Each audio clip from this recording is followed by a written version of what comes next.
তদন্তে যেতে পারেন ভয় করে, আবার কোন পার্টি মারধর শুরু করে নাকি পুলিশের উপরে না, পুলিশই তো কাজ করছে না। এই পুলিশের জায়গায় আইজি জায়গায় একটা আইজি দিলে, আর বড় বড় অফিসার যারা পালিয়ে গেছে ভর্তি হয়েছে যে কোনো কারণে চাকরি নেয়, তার জায়গায় একটা বসিয়ে দিলে কি পুলিশ বদনাম হয়ে যাবে? আমরা একটা পুলিশ চাই, পুলিশ বাহিনী চাই যেটা জনগণ এত বছর ধরে চলেছে। দরিদ্র একটা মানুষ বাজারে তার মালপত্র বিক্রি করে হয়তো 50-100 টাকা নিয়ে বাড়িয়ে যাচ্ছে, পুলিশ ধরে সেই টাকা ফেলে দিয়েছে, ওই পুলিশ থাকতে পারে। একইভাবে বলবো আমলাতন্ত্র আমরা সেরকম করে তৈরি দেখতে চাই, এই আমলাতন্ত্র জনগণের কাছে তাই থাকবে, যারা জনগণের দাবি মানবার জন্য কাজ করতে থাকবে, সেটাও আমাদের দেশে নাই।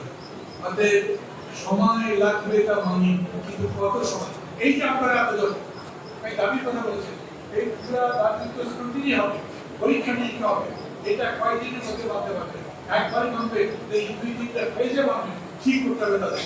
এই কাজ তাদের করতে পারতে হবে, যেহেতু দায়িত্বে আছে তাদের দায়িত্ব পালন করাও তাদের দায়িত্ব। আমি আশা করতে চাই যে এরা এটা পারবে, এরা যদি না পারে তাহলে কিন্তু আমাদের বিপদ।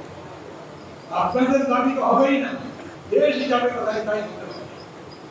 একদিকে দেশের ভেতরে নানা রকম কুচক্র ষড়যন্ত্র দেখছেন আপনারা, আর দেশের বাইরে কেউ পাহাড়ের মতো বসে আছে, সেনাবাহিনীর বিরুদ্ধে দিচ্ছে প্রস্তাব। আমরা এই একটা পরিস্থিতির মধ্যে সরকারের কাছে বলি আপনাদের আমরা সমর্থন করি, কিন্তু সমর্থন মানে যা করবে তাই সমর্থন করবো তা নেই।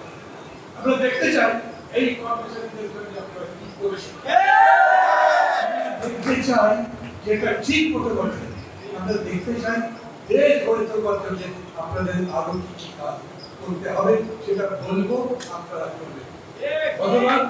আমি আশাবাদী থাকতে চাই এই কারণে যে আমাদের পরাজিত হওয়ার সুযোগটা, আমাদের হেরে যাওয়ার সুযোগটা, আমাদের এই দেশ গড়তে হবে, এত বড় সুযোগ, হাজার লোকের রক্তদানের মধ্যে দিয়ে এই চেতনা যে নির্দেশে সেই চেতনাকে কাজে লাগাতে পারবো, এই বিশ্বাস থেকে আমি আমার কথা বলা শেষ করবো। আবারও বলি আপনাদের সঙ্গে